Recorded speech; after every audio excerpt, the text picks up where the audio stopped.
आज जो एक्सरसाइज हम करने वाले हैं वो एक्सरसाइज हमारी 7th यूनिट की लास्ट एक्सरसाइज है 7I।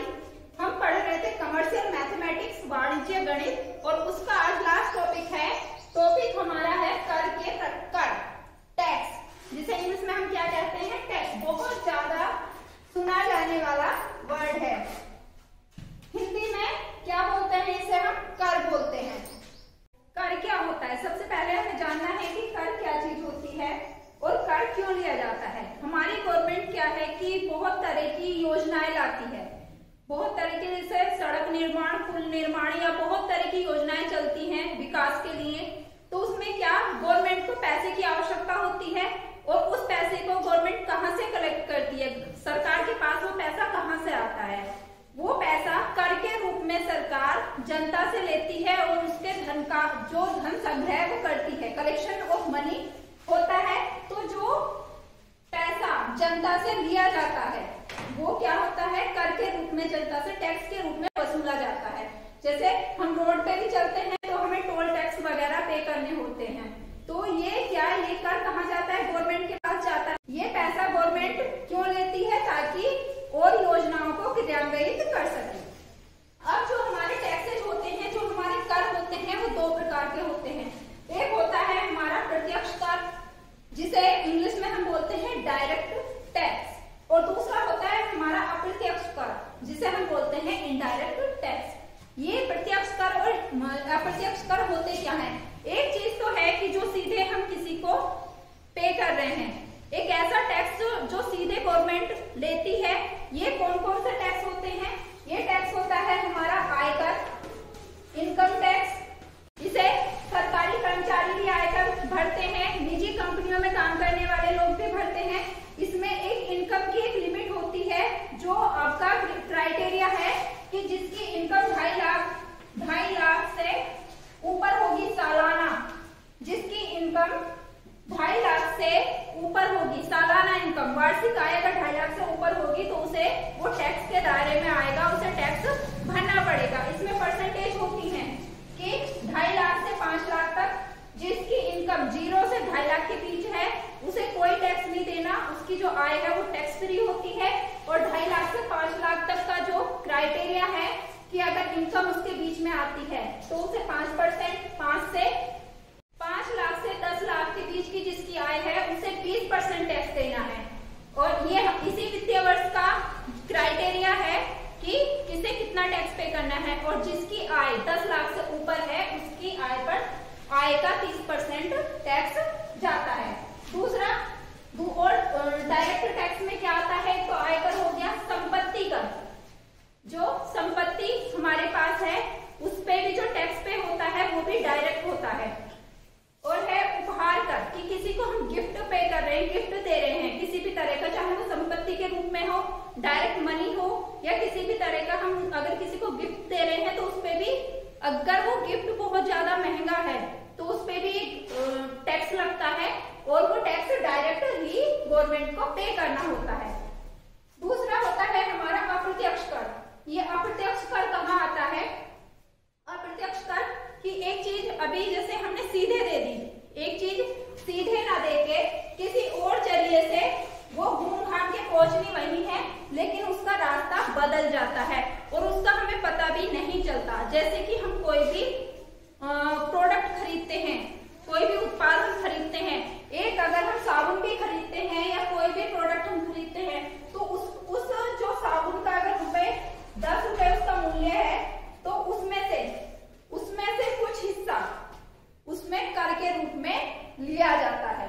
जो हम डायरेक्ट गवर्नमेंट को पे तो नहीं करते, लेकिन हम किसे वो पे करते हैं, वो हम शॉपकीपर को पे करते हैं, दुकानदार जिससे हम लेते हैं हम उसे 10 रुपए पे करते हैं। हमने उसका मूल्य पे किया और उसके साथ में जो उसमें कर इंक्लूडेड था, जो उसमें टैक्स इंक्लूडेड था वो हमने दिया। हमें पता नहीं होता कि हमने इसमें कर भी दिया है इसके साथ में, और ये उस शॉपकीपर के जरिए गवर्नमेंट के पास जाता है कि फाइनली वो पहुंचता गवर्नमेंट के पास ये टैक्स। तो इस तरह के जो टैक्सेस होते हैं जो हम डायरेक्ट गवर्नमेंट को नहीं पे करते हैं वो हमारे क्या कहलाते हैं, अप्रत्यक्ष कर कहलाते हैं या इनडायरेक्ट टैक्सेस कहलाते हैं। इसमें एक चीज है वस्तु एवं सेवा कर।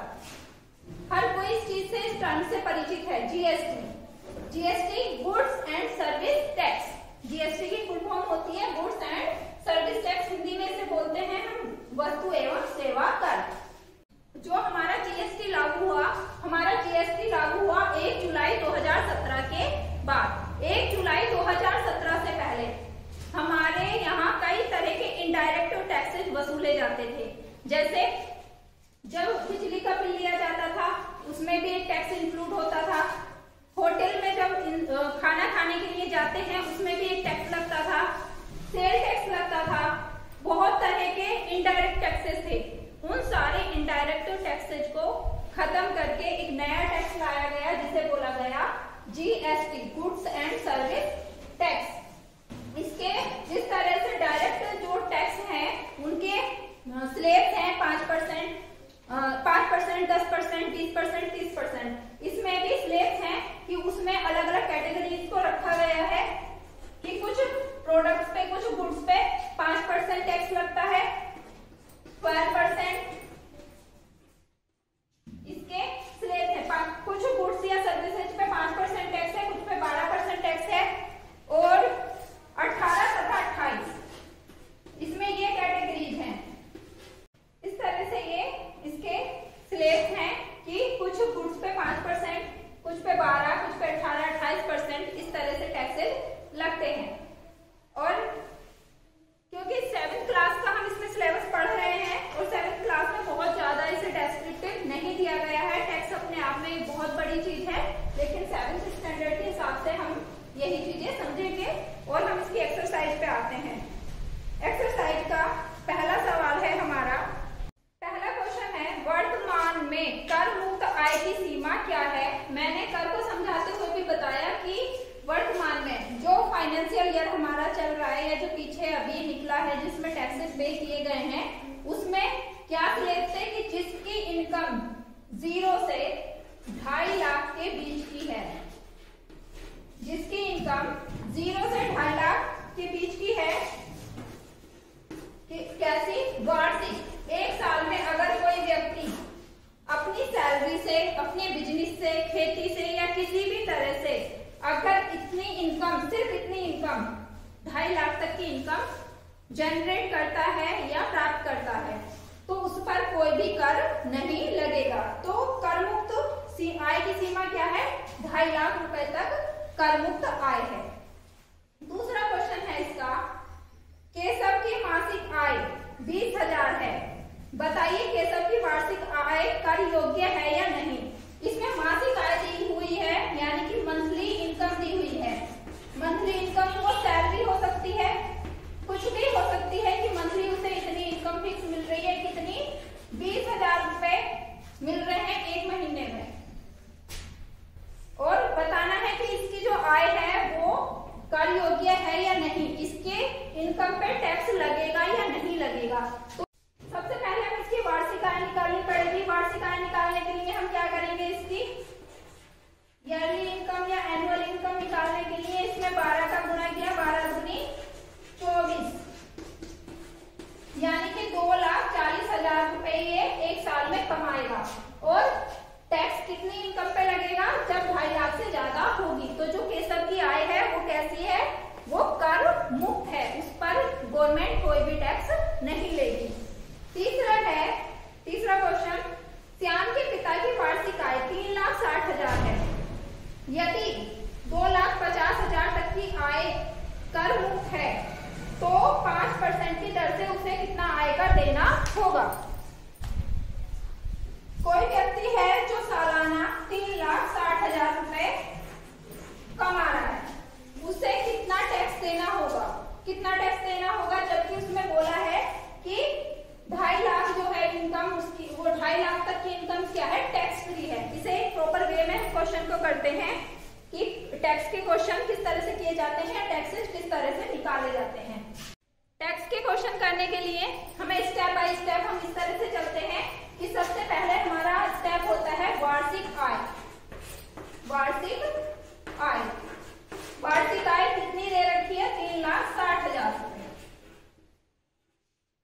3,60,000 रुपए। अब दूसरा जो आता है हमारा वो आता है आय कर से मुक्त, आय कर से मुक्त आय।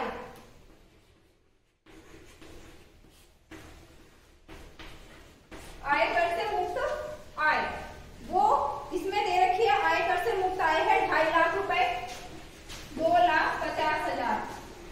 ये फिक्स नहीं है कि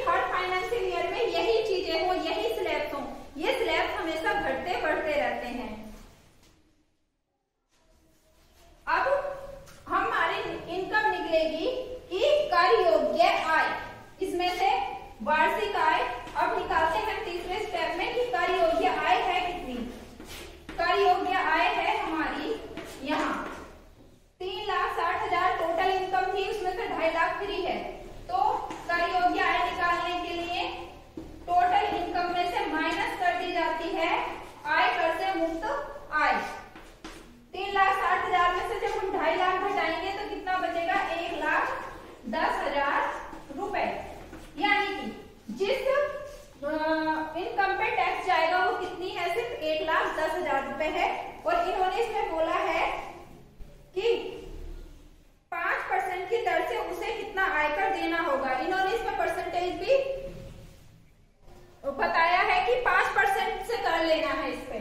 तो 5% से इसमें लास्ट आ जाएगा हमारा देकर राशि या टैक्स अमाउंट, इंग्लिश में से हम बोलते हैं टैक्स अमाउंट।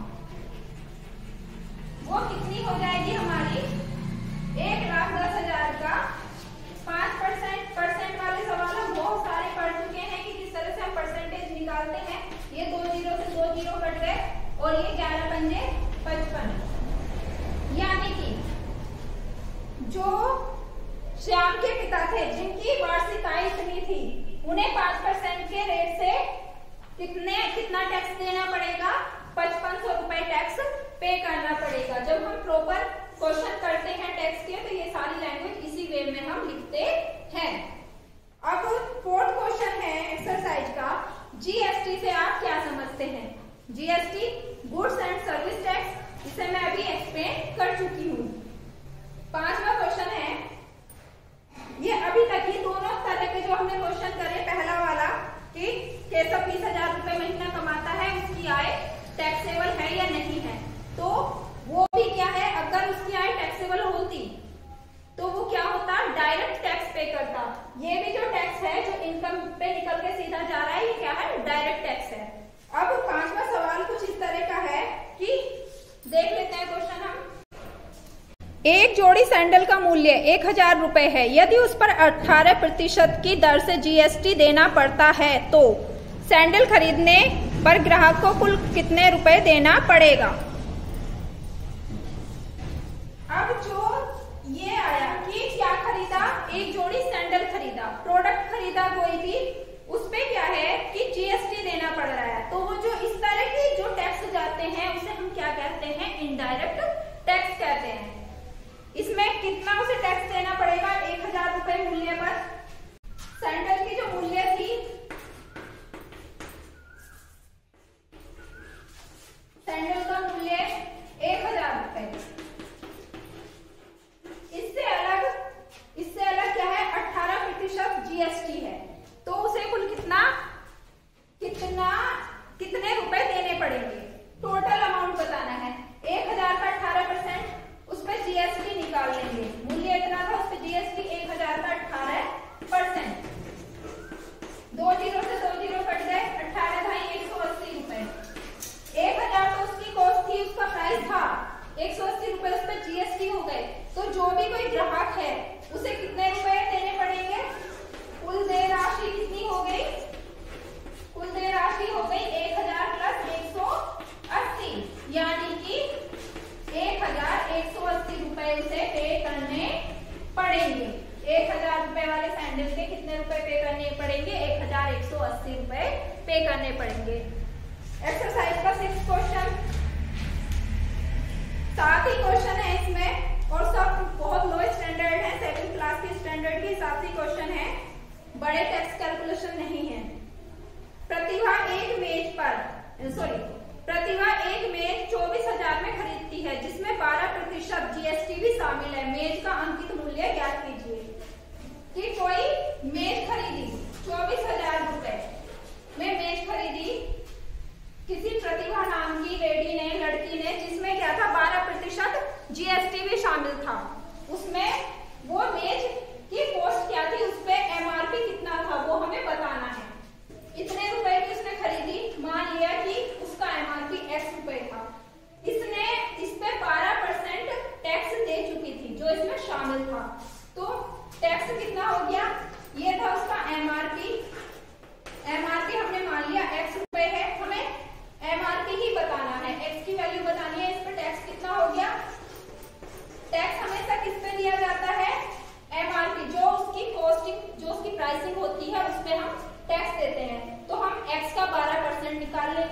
ये हो गया हमारा 12x/100।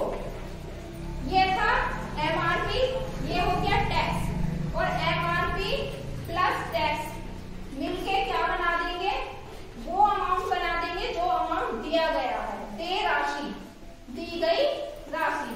ये कितना हो गया 24,000। एलसीएम लेंगे तो ये हो गया 100x प्लस 12x, सीधे सीधे 112, x बराबर 24,000 गुणा 100। यहाँ कैलकुलेशन करेंगे हम, इसकी x की वैल्यू निकालेंगे। x बराबर क्या हो जाएगा हमारा 24 के आगे 5 0, 24 लाख बटे 112। 112 से 240 को भाग देते हैं, क्योंकि इसमें 2 से कट जाएगा, 2 पंजे 10 और 2 छक 12, 56 बार, और ये 12 बार, आगे 0 हो जाएंगे, इसमें 5। अब 56 से इस राशि को 6 0 कर दिए। अब 56 से हम इस राशि को भाग देंगे, 12 लाख को हम भाग देंगे। 56 से 12 लाख को भाग देने पर क्या आएगा,